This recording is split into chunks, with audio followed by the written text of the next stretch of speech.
जादुई चिराग और नेक दिल बच्चा बहुत समय पहले की बात है। एक छोटे से गांव में अयान नाम का मासूम बच्चा रहता था। अयान गरीब था, लेकिन उसके दिल में दया और ईमानदारी भरी थी। वह हमेशा बुजुर्गों की मदद करता और बच्चों को अपनी किताबें बांट देता।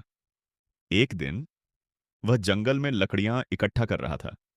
तभी उसे मिट्टी में दबी एक पुरानी जंग लगी चिराग मिली।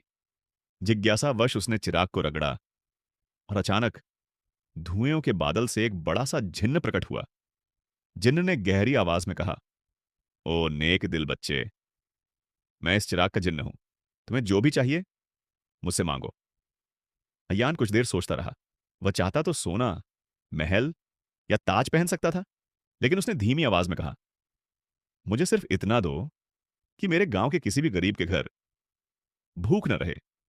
जिन्न मुस्कुराया, उसने हाथ हिलाया और देखते ही देखते गांव के हर घर में रोटियां, फल और मिठाइयां उभर गईं। बच्चे खुशी से झूम उठे। बुजुर्गों की आंखों में आंसू थे। सब कहते, आयान, तूने अपनी चाहतों के बजाय हमारी भूख मिटाई है। कुछ दिन बाद जिन्न फिर प्रकट हुआ। उसने कहा, बच्चे, इस बार सिर्फ अपने लिए कुछ मांग। अय्यान हंसकर बोला, अगर सच में मेरे लिए कुछ देना है तो मुझे ऐसा ज्ञान दो जिससे मैं औरों को रोशनी दे सकूं। जिन्न ने उसे एक चमकदार किताब दी।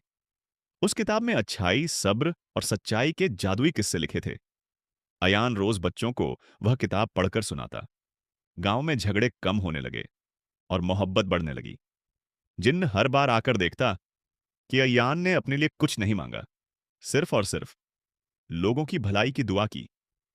आखिरकार एक रात जिन्न ने कहा, बच्चे, तूने मेरी ताकत को सही जगह इस्तेमाल किया। अब मैं तुझे सबसे बड़ा तोहफा देता हूं। और पल भर में चिराग चमक उठा। फिर धीरे धीरे जिन्न और चिराग दोनों गायब हो गए।